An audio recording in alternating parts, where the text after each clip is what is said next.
네, 오늘 뉴스로 보는 행정법 아주 또 재밌는 사건 나와서 말씀드릴게요. 유승준 씨, 스티븐 유라고 하죠.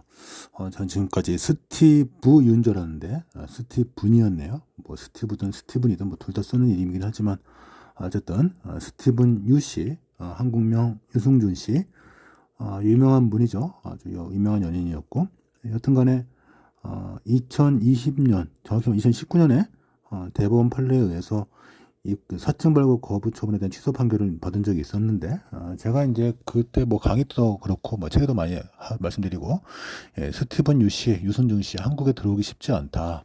일단 뭐 배경을 먼저 설명해드리면 이 스티븐 유승준으로 할까 일단 유승준 씨는 76년생이고 저랑 비슷한 또래, 저보다 좀 나이가 어리지만 어쨌든 간에 유승준 씨는 젊은 나이에 한국의 연예인으로 데뷔하셔가지고 춤과 노래 다 잘 하셨고 그리고 아주 선한 이미지, 그 다음에 잘생긴 얼굴 뭐 이런 것들을 바탕으로 해서 인기가 아주 많았던 분이에요. 그래서 특히 착한 청년 이미지, 선한 이미지가 아주 강했기 때문에 이 분께서 물론 이제 미국에 살다가 이제 한국에 오셨지만 그 당시가 이제 한국 국적이셨고 뭐 정확한 좀 배경을 좀 더 설명해 드리면 이 양반이 연예인으로 활동했던 1990년대 후반 요때 이때는 중후반이죠. 1990년대 중후반 이때는 미필 남성이 그러니까 군대를 안 갔다 오지 않은 미필 남성이 외국에 나간다 거의 불가능했어요.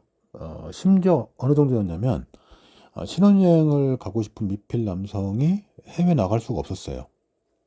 저도 그랬고, 저도 그때 결혼을 좀 일찍 했었는데, 그 당시에, 해외로 여행을 나가고 싶었지만, 물론 나갈 만한 그렇게 돈도 없었고, 어쨌든 간에 해외로 나갈 시도 자체를 못했던 게, 미국에 나가고 싶어도 안 나와요. 이 출국 허가가 안 나오니까. 그래서, 특별히 유학을 가려면 진짜 아주 여러 사람 보증도 쓰고 그 아주 어려운 과정을 거쳐야지만이 외국에 나갈 수 있었고 아마 그때 유학 나갈 때 아마 두 명인가 세 명인가 같은 보증을 썼어야 되는 걸로 기억나고 그리고 그 밖에 여행도 해외여행 못 나갔죠. 못 나가서 신혼여행도 못 나가요. 그래서 미필 군대를 갔다 오자는 남성은 외국에 나갈 수 없는 해외로 나갈 수 없는 그런 배경이 있었던 그런 시대예요. 그런 시대적 배경을 바탕으로 해서 이 사건을 보면서 재밌는데 그렇게 군대를 갔다 오지 않은 미필 남성이 외국에 나가기 그렇게 어려운 시절에 유승준 씨는 착한 이미지, 연예인 이런 여러 가지 이유를 바탕으로 해서 내가 또 한국에서 다시 잠깐 미국 갔다 돌아온 다음에 다시 병역하겠다. 제가 알기로는 이 양반이 현역은 아니고 이제 그때 그 당시 공익근무요원 대상자로 알고 있었는데 어쨌든 간에 내가 공익근무 성실하게 하겠다. 그렇게 약조를 하고 병무청과 약조를 하고 그리고 미국으로 공연을 하러 나갔죠. 그래서 미국에 공연을 갔다가 이제 거기서 미순준 씨 아버지한테 설득을 당해가지고 그래서 한국 국적을 포기하고 미국 국적을 하여튼 미국 국적을 다시 얻고 그리고 이제 한국에 돌아오지 않게 된 그 사건이 유승준 사건, 스티븐 유 사건이죠. 그래서 물론 그 당시에 유승준 씨 말고 이현도 씨, 서태지 씨 아주 수많은 연예인들이 병역 사고를 많이 쳤는데 근데 유승준 씨는 조금 달랐던 게 다른 분들은 그냥 속이기만 했는데 유승준 씨는 내가 한국에서 성실하게 병역을 이행하겠다라고 약조를 하고 그리고 이제 외국에 나갔단 말이에요. 그러니까 그냥 일반적인 연예인들이 자신이 병역을 면탈하려고만 했다면 유승준 씨는 병역 면탈 목적에다가 거기다가 또 병역 기간을 속였다는 그러니까 물론 다른 연예인도 속였겠지만 그건 적극적으로 속인 건 아니고 그냥 자기가 기망을 했다면 유승준 씨는 내가 병역을 이행하겠다라고 적극적으로 약조를 하고 그 약조를 바탕으로 미국에 나갔는데 그리고 이제 국적을 바꾼 거죠. 자 그렇다 보니까 병역기관에서 유승준 씨는 정말 나쁜 케이스인 거예요. 그래서 감정적으로 대응하기 시작했고 절대로 한국에 들어오면 안 된다.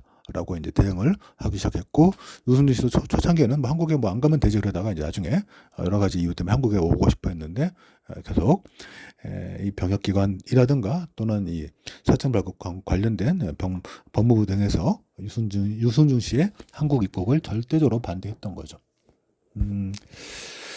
어쨌든 제가 그 수업 때도 그랬고 여러 가지 이유에서 말씀드렸던 것은 우리나라 대한민국 이 행정사법 체계상 거부 처분을 마음먹으면 행정청이 무한대로 거부할 수 있다. 즉 거부 처분에 대해서 법원이 취소 판결을 아무리 선고하고 이게 확정이 돼도 다른 거부 사유, 다른 처분 사유 들어서 또 거부할 수 있고, 그러면 그 거부 처분은 종전 처분과는 다른 처분이고 또 기속력 관점에서도 위법하지 않다라고 판단하기 때문에 결국은 또 다른 거부 처분이 또 나오면 또 그에 대해서 또 소송을 또 해야 되고, 또 취소 판결 받으면 또 소송 또 해야 되고, 자, 이런 일이 생길 수밖에 없다.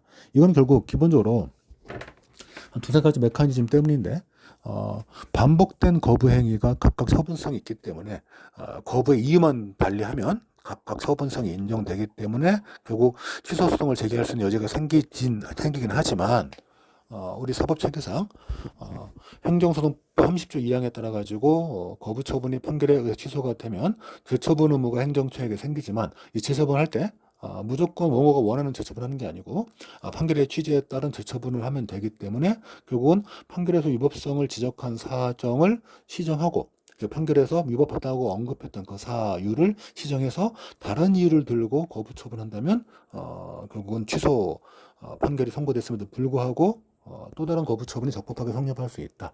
즉 쉽게 설명하면 행정청이 마음만 먹으면 죽을 때까지 거부 처분을 반복할 수 있는 거다. 즉 100만 가지 거부 처분 사유 들고 계속 거부 처분, 즉 A라는 거부 처분이 판결에 의해서 취소가 되면 다시 B라는 거부 처분 또 하고, 또 B라는 거부 처분이 판결에 의해서 취소되면 C라는 거부 처분 또 하고, 뭐 D하고 E로 하고 F라고 죽을 때까지 계속 거부 처분할 수 있는 거다. 그래서 유승준 씨는 아마 그 병역기관이라든가 또는 이 법무부 등등에서, 또는 뭐 법무부 등등에서 이 유승준 씨를 개인적으로 이제 모르는 사람들로 다 바뀔 때, 그러니까 아마 제 나이 또래는 다 나가 될 거예요. 그래서 한 20년 정도 더 지나서 그러니까 제 나이 또래 다 나가시고 유승준 씨가 누군지 전혀 모르는 그런 후배들만 남았을 때, 그분들이 아마 주력이 됐을 때, 그때쯤 되면은 한국에 들어올 수 있지 않을까. 그러니까 제가 볼 때는 한 70세 정도 되면 제 또래 다 나가 있을 테니까, 뭐 그러면은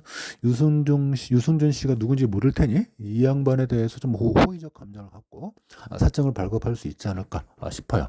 그래서 지금 유승준 사건에서 제일 중요한 것은 유승준 씨가 사천 발급을 거부당했고 취소 판결을 받았는데, 그 대법원에서 취소 판결을 받았다 뭐 전혀 의미 없어요. 취소 판결을 받아도 행정청이, 즉 이 법무부라든가 또는 이 사천 발급 담당하고 있는 제 공간에서 다른 거부 사유 들고 계속 거부 처분할 수 있는 거고, 그러면 유승준 씨는 또 거부 처분 취소성 또 할 거고, 그래서 이미 대법원에서 판결이 2번이나 나왔고 2번이나 승소 판결을 받았지만 또 이렇게 또다시 입국 거부 당했을 거고, 물론 유승준 씨는 포기하지 않고 또 법원에 소송을 또 하겠죠. 그래서 뭐 계속 소송을 반복할 거고, 승소 판결 받을 거고, 취소 판결 확정되면 또 행정청은 또 다른 이유로 거부할 거고, 그래서 이게 무한히 반복될 것으로 예상된다. 그래서 대법원 판결에 의해서 승소 판결을 받았다 하더라도 쉽게 한국에 들어오기 어려울 것이다 라고 예상이 됩니다. 그래서 이 유승준 사건은 아주 유명한 사건이긴 하지만 앞으로도 계속 이렇게 진행될 것으로 예상이 되고, 유승준 대법원 판례, 스티븐 유 사건 2019년 판례는 제가 밑에 링크에 걸어놓을 테니까 그걸 한번 보시면서 어떻게 판시가 나왔는지 한번 확인해 보시고, 앞으로 또 어떻게 또 사건이 진행될 것인지 한번 관찰해 보시는 것도 재밌을 것 같습니다. 자, 오늘 좀 길었는데 워낙 재밌는 사건이고 중요한 사건이니까 한번 말씀을 드려봤습니다. 예, 감사합니다.